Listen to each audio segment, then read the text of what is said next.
Anin Malaxpan Anishinaabe. We are so glad you took the time to watch our video.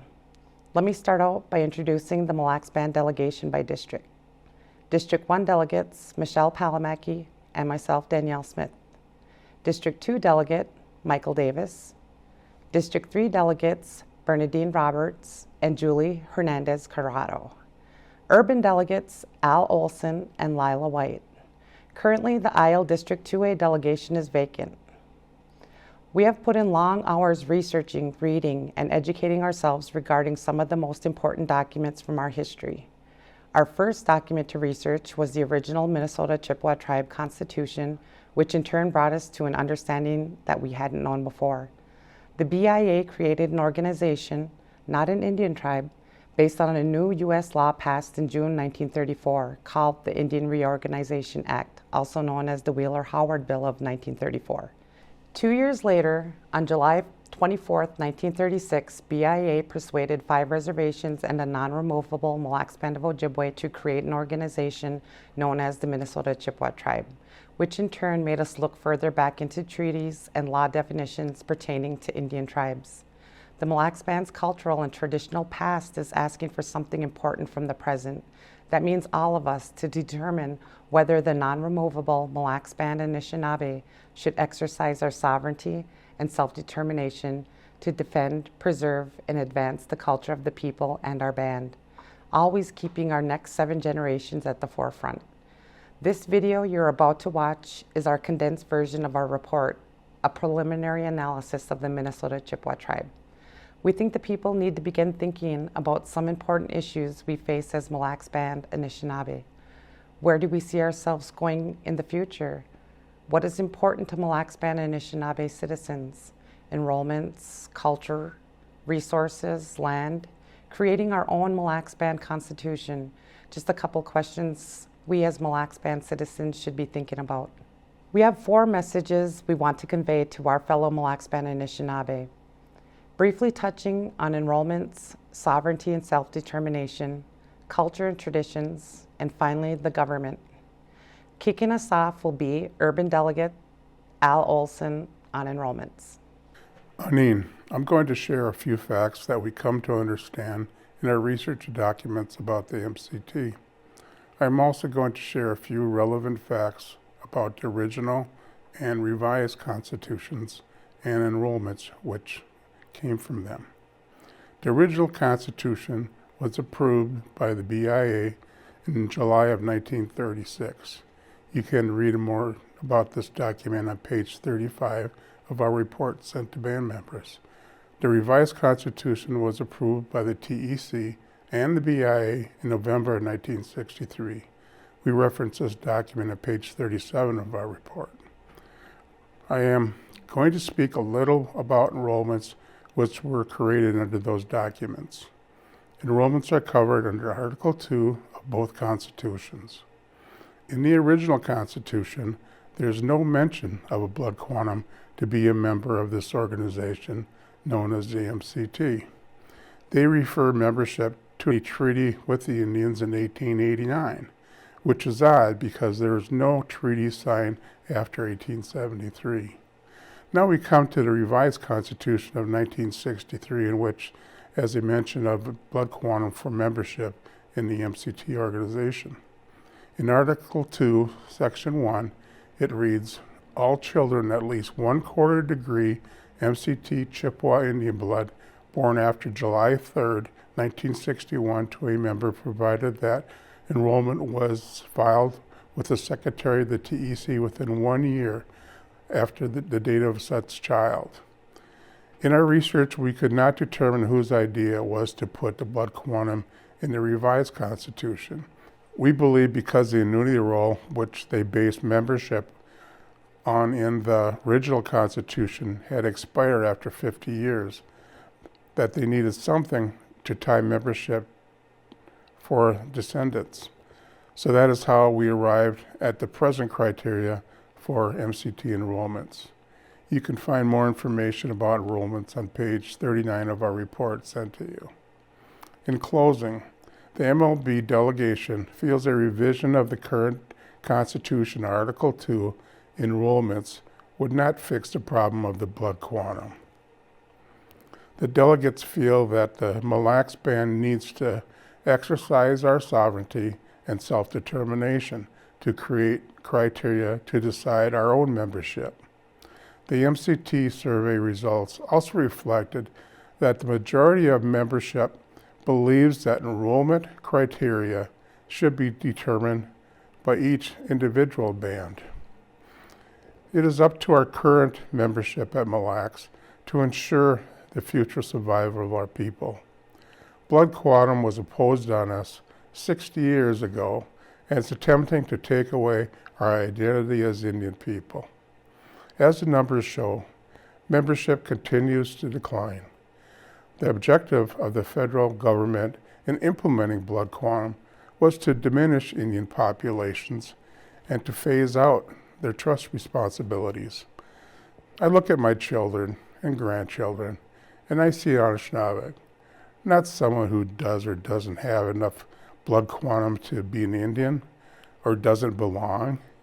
We come from a strong and proud people who have survived and will continue to thrive as long as we remember where we come from and who we are. Don't let blood quantum diminish us. Miigwech. Miigwech Al. Our next portion will be presented by District 3 delegates Bernadine Roberts and Julie HernandezCurado on sovereignty and self-determination.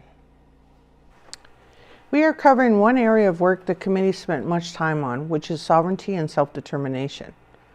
Sovereignty and self-determination are critical elements of our analysis and are the foundation of our report, which Danielle introduced earlier. We continuously turn to these ideals as we analyze the Minnesota Chippewa Tribe Constitution and whether or how it might be revised. We hear these two topics continuously in our day-to-day lives, but what do they mean and why are they so important to the Anishinaabe? Julie will review the general definition of these two words and talk a little bit about why they are important. What is sovereignty? Sovereignty. It is the inherent right and the power to govern ourselves. It is having freedom without any interference or controlling influence from outside sources or other external bodies dictating our values, what we should believe in, and how we move forward in our lives. Why is sovereignty important? It is the most essential and fundamental expression of our status as individual nations. Sovereignty is important because our freedom to make our own choice as a separate and unique nation, people, is important. We are identified as separate and distinct people by the federal government because our culture, traditions, language, and belief systems are unique and distinctly different than the general U.S. population. We are also considered separate and uniquely different from the rest of the U.S. population because we are not immigrants.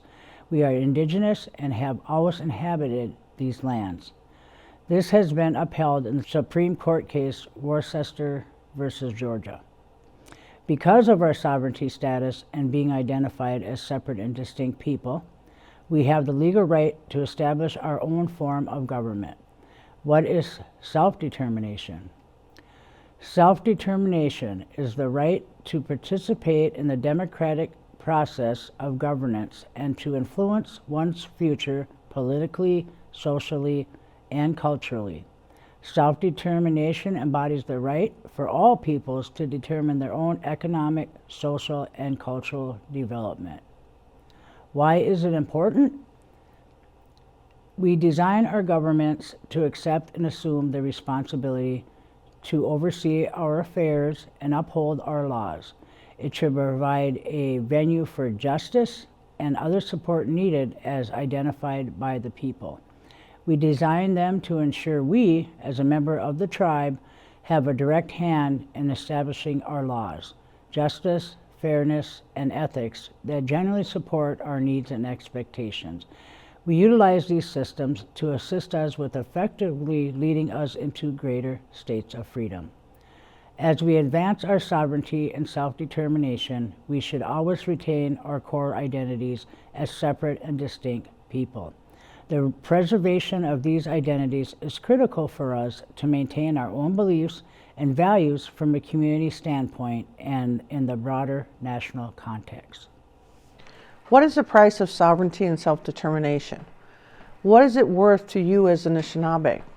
For the Mille Lacs Band MCT delegation, we believe it's priceless. It's not for the United States government or the organization known as the Minnesota Chippewa Tribe to decide who is an Indian, our enrollment criteria, or the band's future. It's not even for our elected officials to solely decide. The structure of our government, keeping the non-removable Mille Lacs Band in the organization known as the MCT, or what you want or need or how to live your life. We believe the people collectively decide what we need. Because the Mille Lacs Band has a right to preserve, protect, and advance our sovereignty and self-determination rights, we believe the current MCT Constitution should not be revised for the following reasons. The MCT is not a tribe. The current MCT Constitution is comprised of reservations when it should be comprised of people and not land. Article 2 of the current Constitution establishes membership by the Nelson Act and not under the IRA Act, Section 19. Our decisions must be ones that defend, preserve, and advances our rights as unique and distinct people. So what will it take? The Band Assembly to create laws, the people to vote to make those laws? If we do that, then we follow our own rule of law. No doubt there will be obstacles. We only need to work through and find solutions as we have always done, guided by our culture and traditions. Take courage and exercise sovereignty and self-determination. That's all that's needed.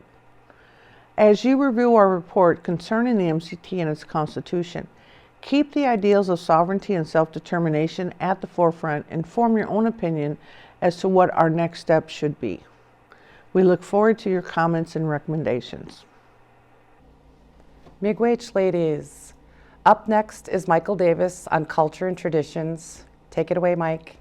As we begin our journey reviewing the Minnesota Chippewa Tribe Constitution, little did we imagine that we would discover, after much reading and thinking, that the MCT is not an Indian tribe but an organization, and to discover that in organizations that have sovereignty.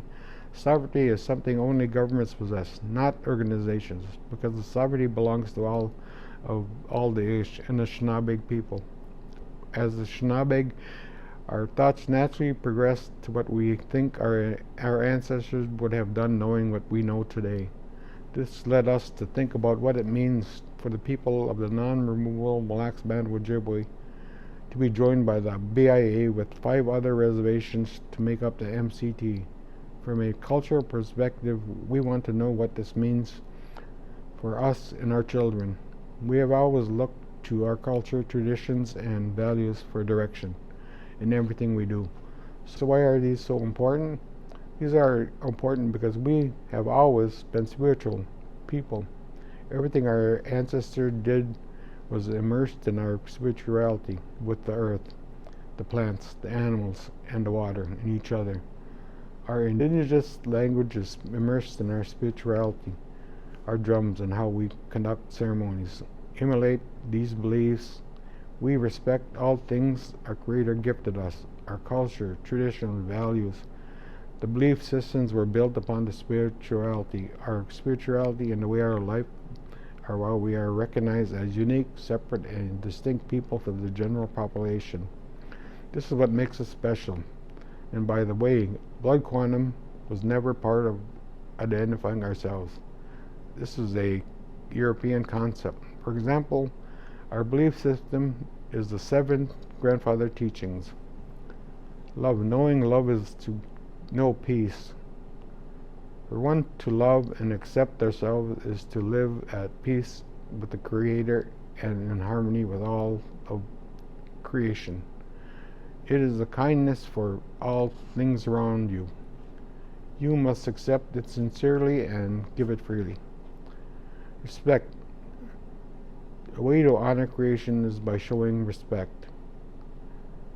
There should be no part of a creation that should be excluded from the honor that we are given. We demonstrate respect by realizing the value of all people, things, and by showing courageous consideration and appreciation. We must give respect if we wish to be respected. We honor the traditional roles we fill in teachings and the teaching we have been given. We honor our families, our others, as well as ourselves. We are not to bring harm to anyone or anything. Respect is not just an action, but a heartfelt, grown feeling. Bravery. Facing a problem with integrity is a true demonstration of bravery. We do what is right, even when the consequences may be unpleasant. We face life with courage to use our personal strengths to face difficulties, stand tall through adversity, and make positive choices. We must stand up for our convictions and have courage in thinking and speaking of all these actions together that will lead to ceaseless bravery. Truth. Truth is having the knowledge of our cultural teachings. It gives us the ability to act without regret. We must understand, speak, and feel the truth while honoring its power. Truth should not lead us to deception. We know who we are in our hearts. We know that we also know the truth. Our emotional, physical, mental, and spiritual gifts will guide us, each one of us, in our journey. Honesty. Facing a situation is to be brave, but not having the courage is not to do the right thing, but also to say it honestly. We must allow truth to be our guide. We must first be honest with ourselves. This will allow us to be honest with others. We must give full value to both the efforts of our own and others. When we walk through a life with integrity, it is then we will know honesty. Be truthful, trustworthy. We must also remember to act on truth through straightforward and appropriate communications. Humility. Humility is to know what we are part of. We are part of creation. We must always consider ourselves equal to one another. We should never consider ourselves better or worse than anyone else. Humility comes in many forms. It includes compassion, calmness, meekness, gentleness, and patience. We must reflect on how we want to present ourselves for those around us. We must know the balance and equality with all life, including humans, plants, and animals. Wisdom. A mixture of teachings combined with the life experience is what we refer to as wisdom. It is given to us by the Creator. Wisdom carries other meanings, which also includes intelligence or knowledge. We must use sound judgment and the ability to separate inequalities in relationships. We must use good sense and courage of actions to form a positive attitude. We must remember to listen and to use the wisdom of our elders, tribal leaders, and spiritual leaders have provided. Wisdom comes in many shapes, forms, and ages. Each of these teachings must be used with the rest. You cannot have wisdom without love, respect, humility, bravery, and truth. You cannot be honest if you only use one of the teachings. To leave out one would be embracing the opposite of what the teachings mean. It is up to you to forget them or to put them to use. How does the formation of the MCT organization created by the U.S. government help us move our people forward? Guided by our culture and traditions. Are our values recognized, immersed within the MCT and its constitution? The simple answer is no. How could the Chamuks have known anything about our way of life and ensure these values were included in this organization when we were not even invited to sit at the table when the MCT or the Constitution was drafted? For example, our representatives, Chief Wadena and Joe Eagle, attended the Wheeler-Howard Convention in 1936. They were there to gather information and better understand what the U.S. government was proposing. The only statement made by Eagle and Wadena was very short. Our people held a council last Saturday and delegated us to come and hear. We are not vested with the authority to accept or reject the bill, but we are instructed to listen to what is being said and get opinions from other Indians in regard to the bill. We were not there to make decisions on behalf of the band. Our decisions will be made collectively within the community. We all had to agree generally. It would have been difficult discussing thoroughly before our decisions were made. but we were never given the opportunity to voice our decision concerning the bill. The bill was passed 60 days after the convention. Our research concluded the sovereignty and the self-determination belongs to us as the Anishinaabe. We should determine how we will govern ourselves now and in the future, not the U.S. government. This means forming our own system of government that meet the needs of the people, by the people, for the people. The non-removable Mille Lacs Band of Ojibwe people, and creating our own band constitution that reflects our culture, traditions, values, and belief system are how we hope to build a stronger foundation for our future, for our children, grandchildren, to be proud. Miigwech for listening today. Miigwech, Mike. Now, our final portion of our video presented by Michelle Palaki on government. Thank you, Danielle. So how does this all tie into the final section of this video, which is full circle? Building a government. It's your engagement, knowledge, and voice. We know the cultural and traditional model encompasses the Mille Lacs Band approach as far back as 1978. The emphasis on sovereignty and self-determination was as natural as the word non-removable to our identity as a non-removable Mille Lacs Band. Mille Lacs has historically encompassed sovereignty in different ways. This is our right as we continue to preserve, protect, and advance. In 1982, courageous band members Art Gabo, Doug Sam, Marge Anderson, Leonard Sam, and Sylvester Thomas introduced legislation, a government of the people, by the people, and for the people. The three-branch government was formed and therefore the foundation of creating our own destiny. Another emphasis as the delegates went through dozens of documents was the concept of words matter. This meant we carefully examined and scrutinized each document and pulled the nuts and bolts out. This allowed us to create an analysis report, including takeaways, questions, and conclusions in each summary section. They are the foundation of what should be the next steps and end with statements that hold the delegates' position. The delegates also shared our education and statements at all MCT delegation meetings on a monthly basis. We also shared with our own elected leaders, as two of them sit on the Tribal Executive Committee on a quarterly basis. The traditional government pillars remain today. We recognize the 4 directions, 4 seasons, and 4 primary colors. The ceremonial drum also brings significance with 4 ears to listen and 4 legs so we can stand strong. Where does the Mille Lacs Band fit in U.S. law? Overall, U.S. law has limited us as a people.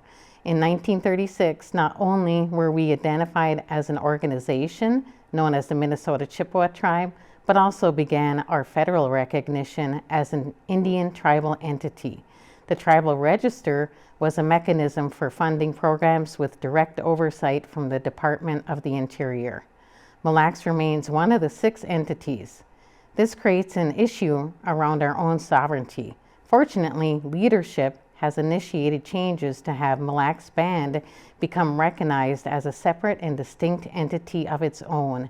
This is important as the Indian Reorganization Act, Section 16, states a tribe, in this case, the Minnesota Chippewa Tribe, can be defined if they reside on the same reservation. We know the Ojibwe bands do not reside in one demographic area, as we continue to call out this important condition.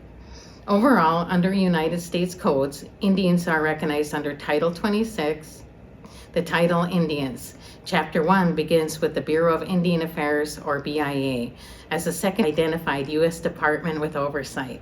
The same BIA formed the Minnesota Chippewa Tribe in 1936, 2 years after the Indian Reorganization Act of 1934. This gap of time brings many questions and much needed education. As Anishinaabe, we need to reaffirm our sovereignty as a non-removable Mille Lacs Band of Ojibwe. A constitution needs to reflect our culture and the way we live. Each of the 6 bands should have its own identity, priorities, and parameters. The delegates came together with the other bands for constitutional reform, not once, but twice now. I will close with this. To exercise sovereignty means we will not give up sovereign powers to an organization such as the Minnesota Chippewa Tribe. Miigwech, Michelle. And that brings us to the conclusion of our video. And the band's cultural and traditional past is asking for something important from the present. That means all of us to decide whether the non-removable Mille Lacs Band Anishinaabe should exercise our sovereignty and self-determination to defend, preserve, and advance the culture and traditions of the people and our band. We now ask everyone to step forward for the non-removable Mille Lacs Band of Anishinaabe and flex our sovereign muscles. Miigwech for listening and watching. Please let us know if you have questions or would like to join our effort. Miigwech.